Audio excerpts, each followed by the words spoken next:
That is uncomfortable. I'm just watching to see if they leave. They're gonna try to follow us out. What's going on, bud? Go on fire, brother. Yeah. I'm gonna turn my light on because. Wow, that is. Someone just came knocking on my door.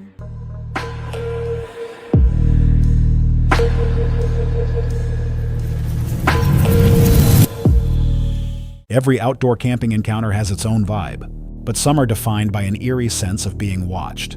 From a stranger asking creepy questions at an abandoned casino to a hidden figure tracking footsteps through a haunted forest. When do you know it's time to run? Tanya and Dave from the YouTube channel Let's Turn It Up World were packing up from a campground in Lone Pine, California. Their plan was to drive about 4 hours toward Nevada and spend the night in an abandoned hotel parking lot where free overnight parking appeared to be allowed. We're leaving this beautiful, beautiful campground today here. Actually, we've done our fair share of truck stops and, spots where it's free overnight camping, boondocking, which is something we really enjoy doing. When you have long drives, it's a great way to stop and rejuvenate. We're here in Lone Pine, California, but we're heading towards Nevada, and we're going to be camping at a abandoned hotel parking lot. We should be able to camp there, no problem. So we're going to just pack up here, get out there, and the plan is to take that abandoned hotel parking lot and turn it into a 5-star resort. When they arrived, the abandoned hotel turned out to be Buffalo Bill's, a casino property with a closed amusement park nearby. They checked with security and were told they could stay overnight, as long as they did not put out any slides.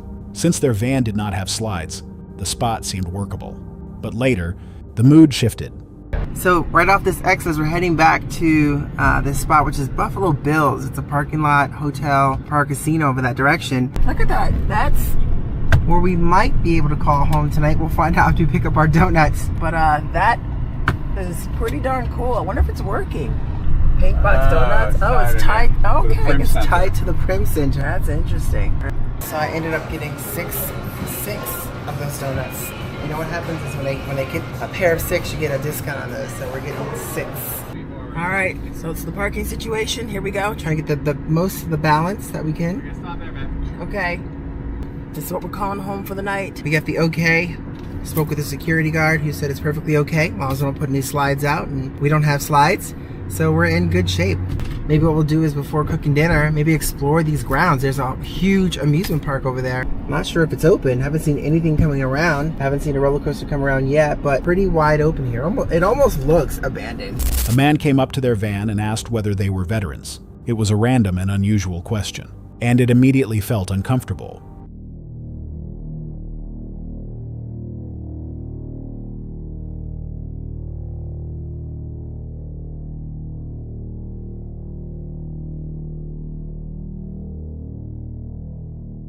This guy right there is just like randomly came up to us and asked if we were, first question was veterans, and now he's driving around the parking lot. So I let the security guards know, but he's out there just hovering around the parking lot. Oh man, that's a little unsettling. It's crazy. I know it is. The guy's racing around the parking lot. Racing. So I just turned the lights off. Hold on, let's close this up. I gotta finish with my meal. There's a black car. Feels a little weird as well. Just kind of sitting there. Oh gosh. That is the same one that was there earlier. The Ford that was there earlier that also kind of circled by. Black Ford Explorer. Oh my goodness gracious. I mean, I'm not sure if I'm just... We're gonna move it on. Yeah, I think we're gonna have dinner. I think we're gonna move it on. And we're gonna move it on. We ready? Oh yeah, right. We're gonna move it on. Yeah, no, this has been actually a really scary situation. We have what seems to be some cars that have been, it seems like almost casing the van. They've driven by slowly a number of times, left, and then just came back with a van. Yeah. And they both came back and parked in the same spot right nearby us, just like turned off the car and are just sitting there. Maybe it's the bikes, I don't know, not very comfortable. It's kind of a new spot, and normally we're not necessarily like... Yeah, we're nervous about our bikes, well, everything actually. Yeah, and so dinner, we're going to pack up, we're going to head to another truck stop a little bit of ways. Dave was looking up one, so... So we're out of here. Let's see, there's the van. Yep, and then there's the Black Explorer right next to them. Yeah, they came back and they just came sat back. there. All right, so we're gonna make a right. It was uncomfortable. I'm just watching to see if they leave. They're gonna try to follow us out. I see the van moving. Oh, okay. Whew. All right, we are rolling on. Moving on. Next stop. When you had the Explorer pull back in slowly, almost like they were looking at something. Maybe it was our bikes. Who knows what it was. And then they came back together now with this white van. And this time they came back with a white van with like very few windows. Looked like a perfect thing to actually put, say, bikes in it. So just after you had that person come by and ask you the question about, are you in the former military and all that. That was weird. I was like, oh my goodness gracious, and that kind of triggered it. So we mentioned this to security, and the security guard actually saw him as the next time he came back. And then he comes in front, he said, oh, I spoke to them, and it seemed like he might have been a little off or a little mental or on something, and I was like, oh my gosh, that's not a good feeling. We've stayed in a lot of truck stops, casino parking lots. This is really the first time we've been really spooked out. In a place like that, one strange interaction was enough to make them pay closer attention to what was happening around them. For van travelers, situational awareness is not about being paranoid. It is about noticing patterns. A single person walking by may mean nothing, but repeated circling, lingering vehicles, or strange questions can make a normal parking spot feel unsafe very quickly. When you are sleeping inside a vehicle, leaving early is often the safest choice. Some overnight parking areas can look perfectly fine during the day, but feel completely different after dark. In this case, the problem was not just the location. It was the feeling that something was off, and that feeling kept growing. For people living or traveling in a van, trusting that instinct can matter more than waiting for proof. Maybe it was nothing more than an awkward stranger and a bad moment in the wrong parking lot. But when a quiet stop suddenly starts to feel watched, most people would rather lose a camping spot than risk staying too long. Would you have stayed there, or would you have left the moment things started feeling wrong? On May 15th, 2025, the YouTube channel Mimi Gets Around uploaded a video following Mimi, a woman who has always loved the outdoors. She loved it enough to leave her old life in North Carolina behind, move into a camper van, and begin waking up in a different place almost every morning. Her channel is built around that kind of freedom living on the road, staying off-grid, and spending as much time as possible in wild places. But when someone spends enough time far from towns and crowded roads, unexpected things can still happen. On this day, Mimi was parked deep inside a remote forest campsite, miles away from the nearest town. She was not looking for anything dramatic. She only wanted a quiet day by herself. She woke up slowly, got herself ready, and went out for a walk to clear her head and move around a little.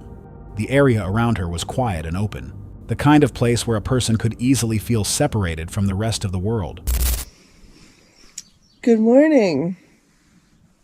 I slept so hard. I'm gonna go get my steps in. I moved just a little bit so I can get some more sun. I don't know what got me yesterday, but something got me. You can almost see it. Look at that. You see how it's kind of swollen? It hurts real bad. The farther you come over this, oh, you can see so far. I have to zoom in with the... Then it did rain for a little while. Made for a wonderful lazy day. I'm gonna see if I can make it a little farther this time. I don't know why I'm so freaked out. I feel like, what if it's a driveway or something? And I'm gonna keep going, but... Her plan for the day was simple. She wanted to cook a few hot dogs over an open flame, sit near the fire, and enjoy the silence around her campsite. So she got the fire started and settled in for what seemed like a peaceful afternoon. In there like that. Yeah. Ooh, now it's cooking. All right, let's see if this is better than yesterday. I'm feeling it's not going to be that drastically different. It's just heating up a hot dog, but you know what? Maybe it will be. Maybe it'll be the most delicious hot dog ever in the history of time. It's way better. It's way better than charred wieners.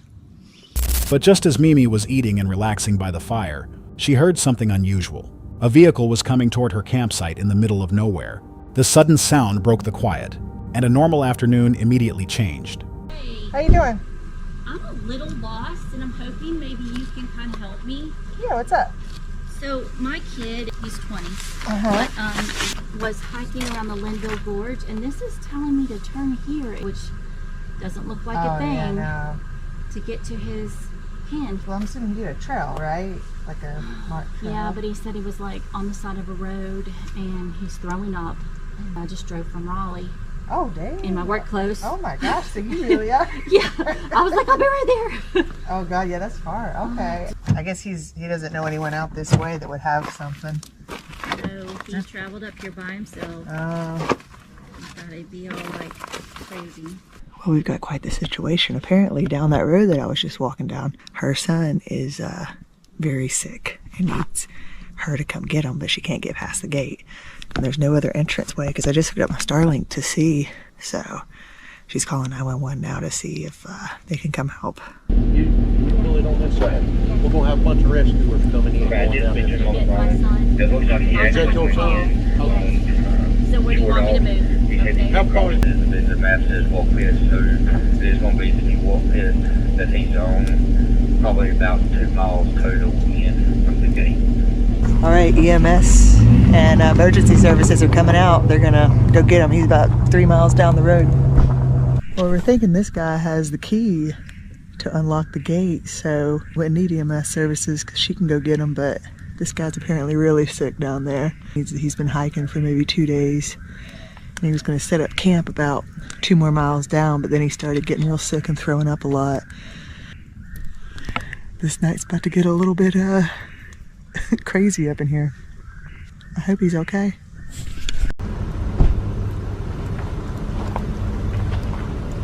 They're all kind of leaving right now. Bye-bye. Have a nice evening. Eventually, the situation became clear. A woman was trying to find her son, who was somewhere down the road and had become very sick while hiking. Emergency services were called, and after some time, they were able to locate him. Thankfully, the woman's son turned out to be okay, but it is hard not to wonder what could have happened if he had been badly hurt, farther from the road, or unable to contact anyone at all. When camping alone, sharing your location matters. In remote areas, signal can vanish fast, and a small problem can become serious. That is why many hikers carry a tracker or tell someone exactly where they are going. Mimi's quiet afternoon was interrupted, and that young man got another chance. Both of them were probably luckier than they understood in the moment. This story shows the less glamorous side of van life. Not the views, not the freedom, but the moments when one strange noise can ruin an entire night. In May 2023, YouTuber Dan from Dan's Van Life was getting back on the road after spending 6 months in Iowa, recovering from shoulder surgery. On his first day back, he drove out of Iowa and continued into Nebraska. By evening, the long day was starting to catch up with him. He had been awake since 4 a.m. in the morning, and the exhaustion was setting in. Later, he found a camping spot just off the highway, near a pond with trails around it. Parking near a highway is convenient, but it can feel exposed at night. Passing cars, animals, or small sounds outside can feel much louder when you are trying to sleep. Nebraska seems to drag on forever and ever when you're driving through that state lengthwise. I saw a camping spot on iOverlander that was just barely off the highway, and it looked like it was really near a cool pond with some trails all around it.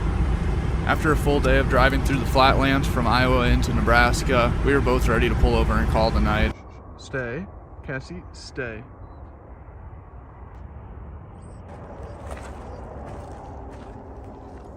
Come here. Let's turn the lights on it.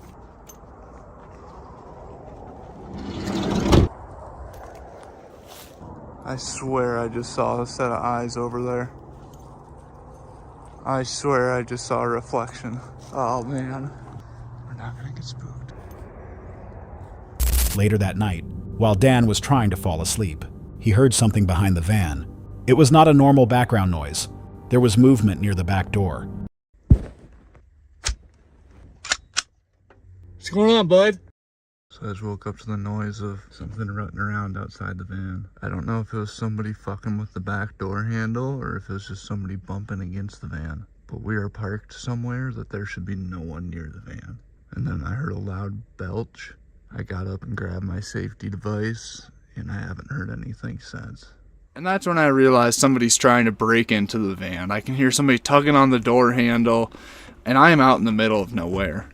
And by this point in the day, I'm just irritated that my night's sleep is now going to be completely ruined, not only by the bed bugs and ticks, but by some Jimmy trying to break into the van. Normal person probably would have got up and drove to a new parking spot at that time, but I just truly had not one fuck left to give. So we tried to go back to sleep. In a place where nothing should have been moving around the vehicle, a camping spot that seemed practical earlier can suddenly feel unsafe once the lights are off, and the only thing between you and whatever is outside is the van door. Maybe the sound was nothing serious, but when something moves near your back door in the middle of the night, how long would you stay before deciding it was time to leave? In November 2025, Emmy from the YouTube channel. The Cat Lady van shared an experience from a night when her regular parking spot was no longer available. The area had been blocked off, so she looked nearby and found another place that seemed suitable for the night. But from the beginning, the area did not feel quite the way it used to.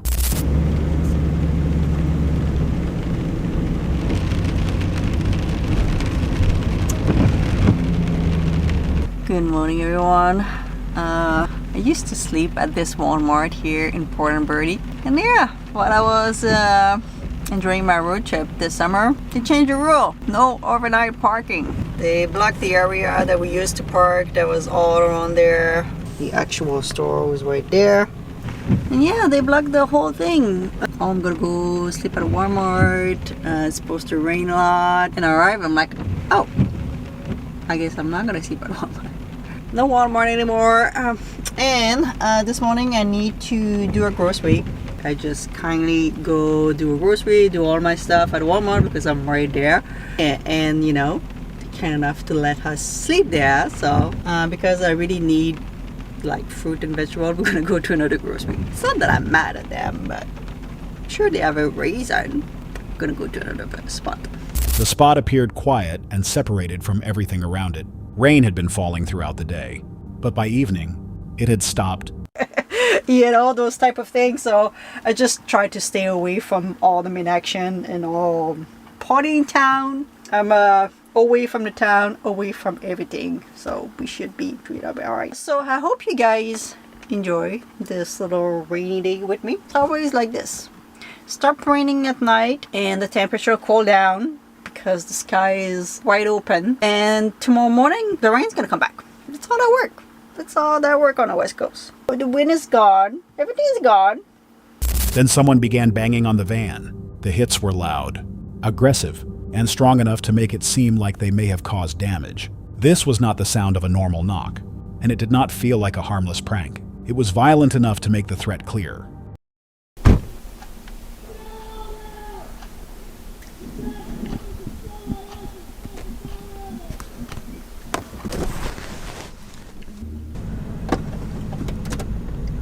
Alright guys, that's someone banging on my van pretty loud. I'm not sure if he did any damage, to be quite honest. I don't know if he banged with a piece of wood. He banged on another van too. I'm gonna move.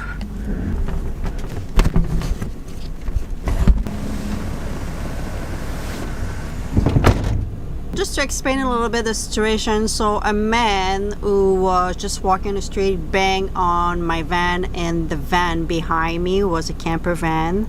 I went outside to make sure that the person was alright, nothing was damaged on their van, and it ended up to be one of my subscribers. So it was great, and we decided to following each other to another location. So it's so funny, the other lady is a subscriber. So we just talked. She said that she's alright. She just wanna leave the area just in case that he's coming back. So we're gonna drive together to another spot. We're just gonna go at the rest area a little bit further down the road. It's just gonna be better, and I'm going into Nanaimo tomorrow anyway, so might as well. Alright, let's close this.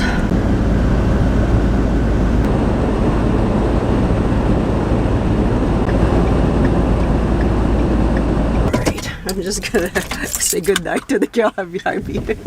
Kind of funny though. It's bright. You guys are bright. Put my sweater back upside down. It's hard.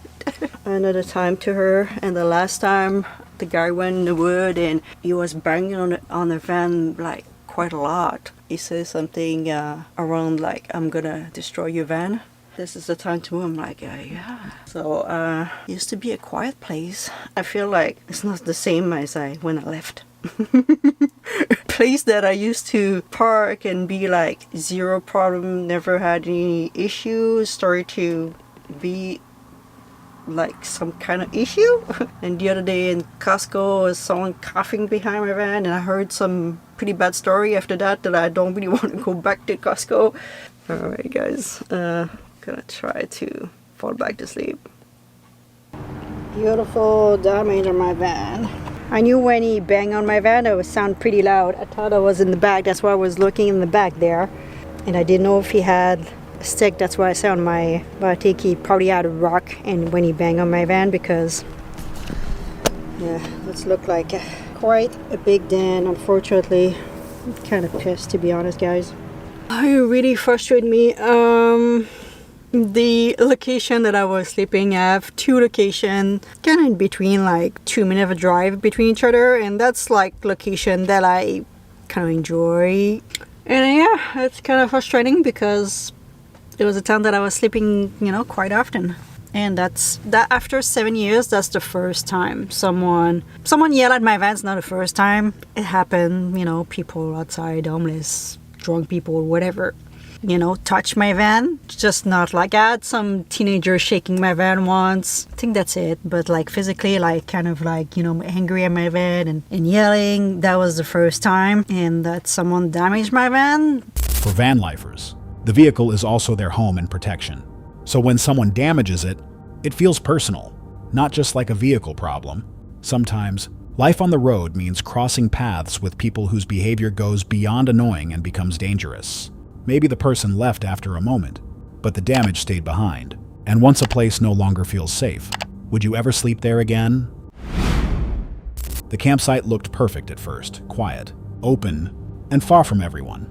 But by midnight, that same isolation became the reason the night felt so dangerous. This video was uploaded in November 2025 by the YouTube channel Exploring Gems. She was camping alone in a remote stretch of BLM land. And at first, the location seemed almost ideal. It was quiet public land, mostly untouched, with only a few logging trucks passing through during the day. This is the third logging truck I've seen this morning. They're cutting down our forests left and right. And I'm on BLM land for the first time, which is rather beautiful. They're doing lots of logging. And there's lots of areas blocked off that say private property. So they're selling off a lot of the land. And this is all like the brush left over from logging. Saw like 5 logging trucks just this morning. BLM land is public land where dispersed camping is often allowed. But these places can be extremely isolated. That freedom is part of the appeal, but it also means help may be far away if something feels wrong. During a hike that afternoon, 3 blacked-out trucks came up the road. As they passed, she stepped aside and gave them a polite wave. At the time, it did not seem like anything worth worrying about. But later that evening, as the sun began to set, the same group started riding up and down the road on quads. They were loud and obnoxious, but at first, it still seemed harmless. On our way back from our hike earlier that day, 3 blacked out trucks came rumbling up the road, gave a polite wave as they passed, and didn't think much of it. But that moment would end up leading to the scariest night I've ever had on the road. That evening, as the sun started to set, the same group started tearing up and down the road in their quads. Loud and obnoxious, yes, but harmless, at least at first. Then, around midnight, 3 hard knocks hit the glass of her sliding door. For anyone camping alone, that sound would change everything. Someone just came knocking on my door in the middle of the national forest, so not cool.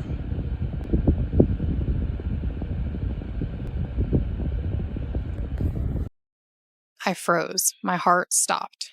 I grabbed my phone to check the security cameras, but of course it hadn't been plugged in. I peeked out through my bunk window cover. I couldn't see a thing. Well, they're sitting right there on my dash. Regret hit hard in that moment. Then I noticed a faint glow up the hill and realized it was a fire where the trucks from earlier had parked.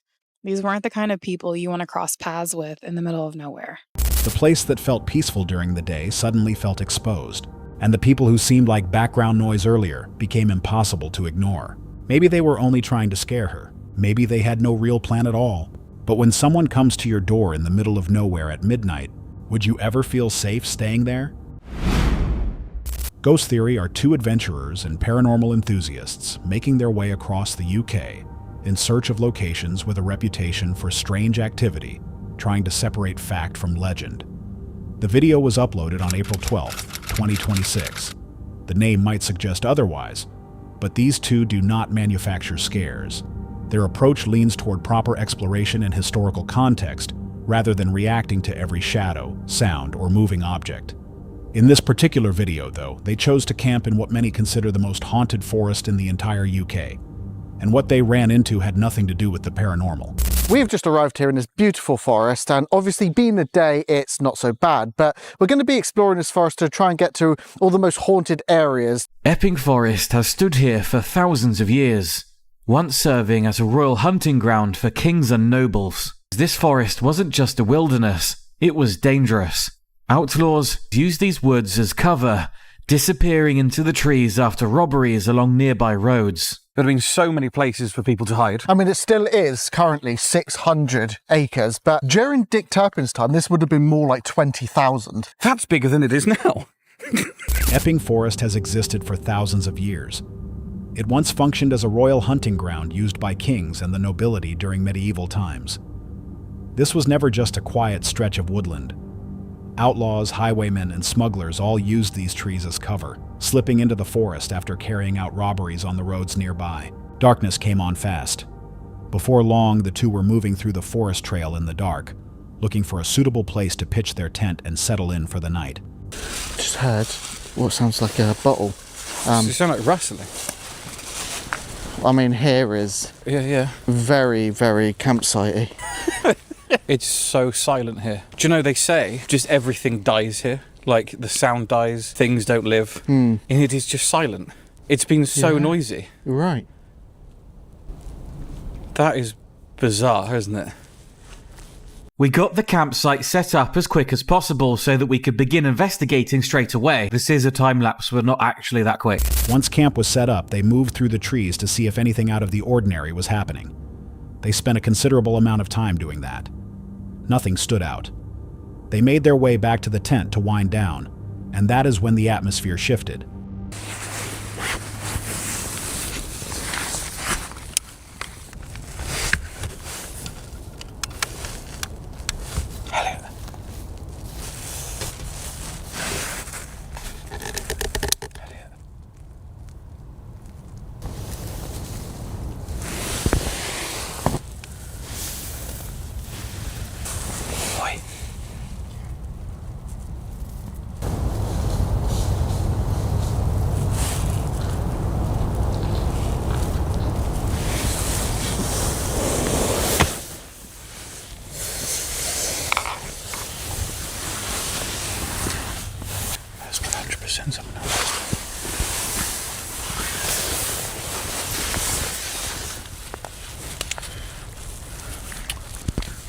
Red light was still on.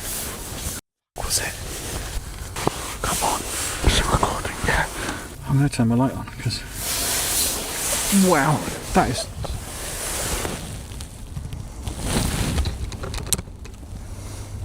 Footsteps were heard just outside the tent. They stepped out to look around. Nothing was visible. Whatever had made the sound was either gone or no longer close, or so they assumed. They switched on an infrared thermometer to scan the tree line for heat signatures. What appeared on the device was enough to send them both running. Is that heat signatures in the water? I don't know. It's just the log, isn't it? Look. Can you see?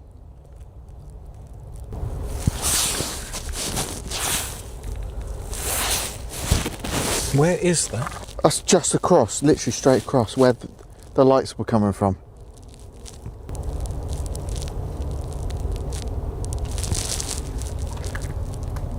Yeah, thank you. That's enough for me tonight. Yeah. That is absolutely more than fucking enough for me tonight. That's someone. Yeah. That's someone there. Hello? A figure of a man was visible behind a tree across from them. partially concealed, watching. The two immediately connected him to the footsteps they had heard circling the tent earlier. The history of that forest made his presence feel far more threatening than it might have elsewhere. They grabbed their gear and cleared out without hesitation. The possibility that the man tracked their movement all the way to the forest edge made the whole thing worse. Places like this carry real risk, and the danger is not always the kind that legends warn you about. A man hiding in the dark, watching two people at their tent, is hard to explain away as curiosity. The forest has a long history of people using it to stay out of sight, and that context does not make the sighting any less unsettling.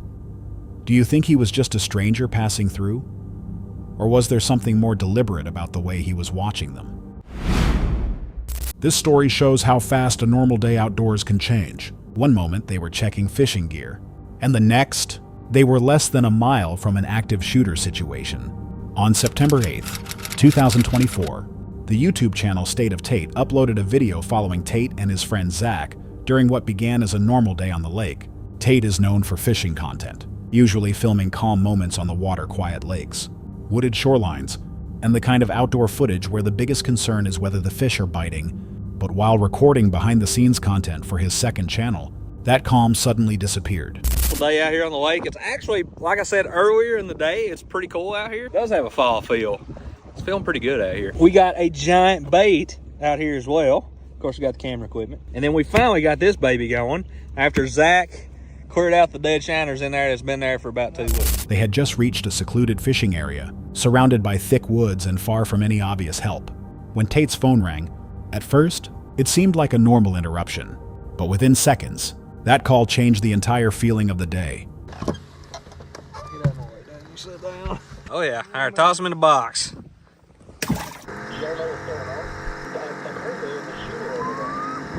Where at? Seen cops go by. The cops went by us on the wrong side of the road, going back behind us.